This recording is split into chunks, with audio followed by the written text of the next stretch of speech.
ही बेटा है, पर पर्दा पड़ा है और अज्ञान का पर्दा पड़ा है। उस पर्दे को सत्संग विचार के माध्यम से उस पर्दे को हम हटाएं तो हम जीवन में सुखी हो सकते हैं।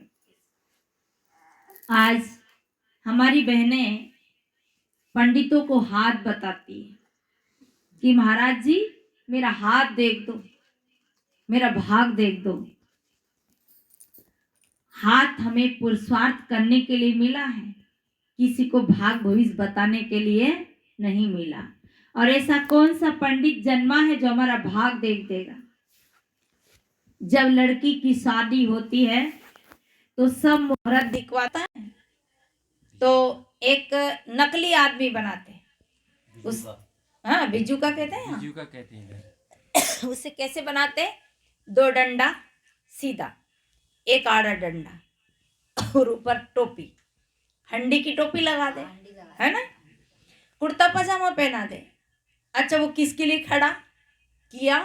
जानवर पक्षी चना गेहूं ना खावे, फल ना खाए, इसके लिए उसको खड़ा किया। पर वो कोई वस्तु है? कोई वस्तु नहीं। फिर हमारे आगे उसको खड़ा कर दिया, पक्षियों के आगे खड़ा कर दिया ताकि पक्षी ये फसल का नुकसान ना करे। ऐसे ही एक अल्लाह के नाम का, ईश्वर के नाम का, भूत प्रेत के नाम का, जन चुड़ैल के नाम का, टोना टटका के नाम का एक विगुर्चा हमारे दिमाग में खड़ा कर दिया। और वो विगुर्चा को हमने क्या मान लिया? सत्य मान लिया। तो जैसे पक्षी उस पुतले को, उस विगुर्चा को सत्य मान रहे और मान करके फसल नहीं खाते हैं, डरते हैं, भे खाते हैं, है क्या वो? है नहीं है ना। पर पक्षी जानवर है, आदमी ने उन पक्षियों को एक पुतला खड़ा करके भे बिठा दिया तो वो वहाँ की जगह का वो फसल को फल को नहीं खाते। ऐसे ही हमारे दिमाग में भी एक बिगुर्चा खड़ा कर दिया और वो बिगुर्चा में सब भूले पड़े हैं। तो कबीर साहब क्या कहते हैं? ऐसो भरम बिगुरचन भारी, ऐसो भरम बिगुरचन भारी। वेद की तेब दीन वो दोजक, वेद की तेब दीन वो दोजक, को पुरुषा को नारी, ऐसो भरम बिगुरचन भारी, ऐसो भरम बिगुरचन भारी। माटी का घट साज बनाया, नांदे बिंदु समाना, माटी का घट साज बनाया, नांदे बिंदु समान। घट बिन से क्या नाम धरोगे, घट बिन से क्या नाम धरोगे, आमक खोज बुलाना, ऐसो भरम बिगुरचन भारी, ऐसो भरम बिगुरचन भारी। एक त्वचा हाड़मल मूत्रा, एक रुधिर एक गुदा, एक त्वचा हाड़मल मूत्रा, एक रुधिर एक गुदा। एक बूंद से सृष्टि रची है, एक बूंद से सृष्टि रची है, को ब्राह्मण को शूद्रा, ऐसो भरम बिगुरचन भारी, ऐसो भरम बिगुरचन भारी। रजोगुण ब्रह्मा तमोगुण शंकर, सतो गुणी हरि होई, रजोगुण ब्रह्मा तमोगुण शंकर, सतो गुणी हरि होई। कहे कबीर राम रम रहियो, कहे कबीर राम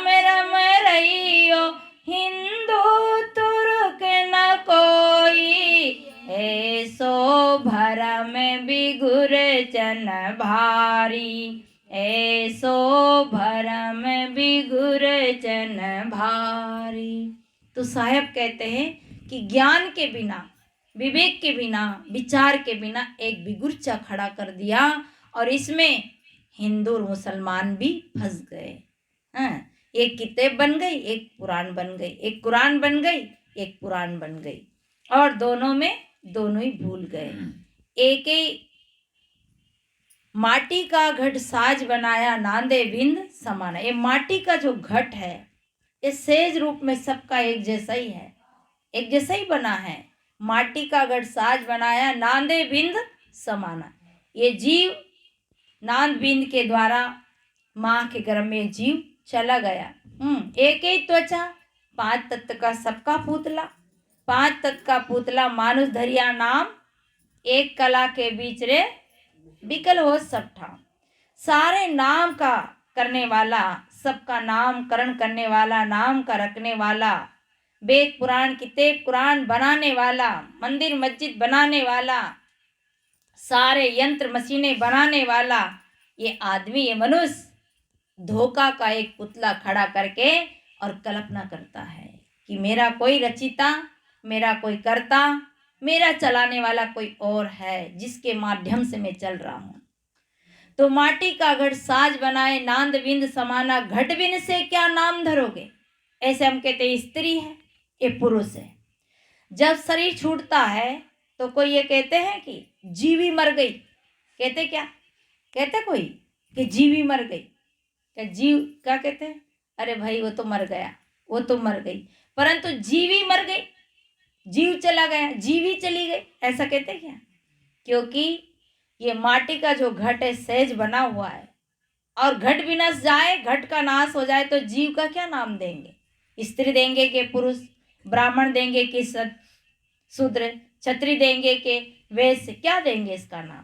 जीव जीव है, तत्व तत्व है, शरीर शरीर है, परंतु इसको ऐसा भ्रम का बिगुर्चा खड़ा कर दिया, ज्ञानहीन बना दिया और विवेकहीन बना दिया। और हम बनते जा रहे हैं, हम स्वयं जा रहे हैं ना बनने, जो आए सो काटू माता, हम स्वयं माता कटाने जाते ही हैं। तो इसलिए सदगुरु कहते एक ही त्वचा हाड़ मल मूत्रा, सबके शरीर में एक ही त्वचा, एक ही हाड़ मल मूत्र है। एक बूंद से सृष्टि रची, को ब्राह्मण को शूद्रा। कौन ब्राह्मण है, एक ही बूंद रजबीर से तो सबका शरीर बना है। तो एक ही त्वचा, एक हाड़ मल मूत्रा, एक रुधिर एक गुदा, एक बूंद से सृष्टि रची, को ब्राह्मण को शूद्रा। रजगुण ब्रह्मा, तमोगुण शंकर, सतोगुणी हरि होय। आप हमारे अंदर रजोगुण आ जाए तो हम ब्रह्मा हो गए, हमारे अंदर सतोगुण आ जाए तो विष्णु हो गए, हमारे अंदर तमोगुण आ जाए तो हम शंकर हो गए। अलग से कौन थे ये सब, ये मनुष्य तो रजोगुणी तमोगुणी सतोगुणी है, इनमें ब्रह्मा, इनमें विष्णु, इनमें शंकर। इन्हीं के जैसे का नाम था ब्रह्मा विष्णु शंकर, इन्हीं के जैसे थे। वो राजा रहे होंगे, थोड़ा ज़्यादा कार्यकर्ता रहे होंगे, समाज के अगुआ रहे होंगे, इससे उनका नाम ज़्यादा ऊंचा हो गया। तो रजगुण ब्रह्मा, तमोगुण शंकर, सतोगुणी हरि होई, कहे कबीर राम रम रही है, हिंदू तुरक ना कोई। सबके अंदर वो राम रमा है, सबके अंदर वो ज्ञान स्वरूप आत्म तत्व विराजमान है। उसको ना जानने के लिए सब धोखे में पड़े हैं। सब ने मंदिर मस्जिद का बिगुर्चा खड़ा कर लिया, सब ने पोती पत्रा का बिगुर्चा खड़ा कर लिया, और बिगुर्चा खड़ा करने वाला ये स्वयं ज्ञान स्वरूप चेतन आत्मा ही है। इसे अपने आप को नहीं जाना। सदगुरु कहते सकल व्यवहार जिन जाना, अपने आप को नहीं जाना तो क्या जाना। उदलक ऋषि के पुत्र श्वेत केतु जब पढ़ने गए अपने गुरु कुल में, पढ़ के आए, गुरुजी ने खूब पढ़ाया, 4 वेद 6 शास्त्र 18 पुराण पढ़े। जब लौट के आए तो उनके पिता ऋषि ने, उदलक जी ने पूछा कि बेटा पढ़ लिया। बोले पढ़ लिया। क्या पढ़े? 4 वेद पढ़ा, 6 शास्त्र पढ़ा, 18 पुराण पढ़ी। तो पिताजी ने प्रश्न कर दिया कि बेटा सब पढ़ा, पर एक ऐसी विद्या है जिसके पढ़ लेने के बाद कोई विद्या पढ़ने की आवश्यकता नहीं है। अगर वो विद्या नहीं पढ़ी तो सब कुछ पढ़ा पढ़ाया बेकार है। तो उनने कहा सेठ के तूने को मैं तो पढ़ा ही नहीं, वो विद्या कौन सी है, मैं तो यही विद्या पढ़ा। तब लौट कर कहे जाओ तुम्हारे गुरु से पूछ के आओ। गुरु के पास गए कि मेरे पिताश्री ने ऐसा कहा है कि सब विद्या पढ़ लिया, परंतु एक विद्या ऐसी है जिसे नहीं पढ़ा तो कुछ नहीं पढ़ा, और उसे पढ़ लिया तो कुछ नहीं भी पढ़ा तब भी सब कुछ पढ़ लिया। तो बेटा वो गुरुदेव बताइए वो कौन सी विद्या है। गुरुजी ने पूछा कि तेरे पिता का कौन है, तेरे पिता? कि मेरे पिता उद्दलक ऋषि है। तो उनने कहा वो तो मेरे भी गुरु हैं। तब उनके मन में बड़ी आस्था जगी। कहा आप मेरे गुरु के भी गुरु हैं, आप ही बताइए वो कौन सी विद्या है। तो विद्या उनने आत्म तत्व को बताया, चेतन तत्व को बताया, राम तत्व को बताया। उसको पढ़ लेने के बाद, उसको जान लेने के बाद बाकी कुछ जानना बाकी नहीं रहता। इसलिए जब तक सदगुरु का ज्ञान, उस आत्म तत्व का ज्ञान हमें नहीं प्राप्त होगा, तब तक हम विगुरचा में धोखा खाते रहेंगे। और धोखा से केवल ज्ञान ही हमें है जो मिटा सकता है, उस धोखे को ज्ञान ही हटा सकता है। इससे हमेशा ज्ञान की बातें जीवन में आचरित करें। तो मैंने पद बोला था, अपनों कोई नहीं भाई, अपनों कोई नहीं, ना बेटा ना बेटी, ज्ञान आपका साथी है। ज्ञान आपके पास रहेगा तो आप हर जगह हर कर्म से बच करके अपने शुभ कर्म करके अपनी लाइन अलग बनाओगे, अपना रास्ता अलग चुनोगे।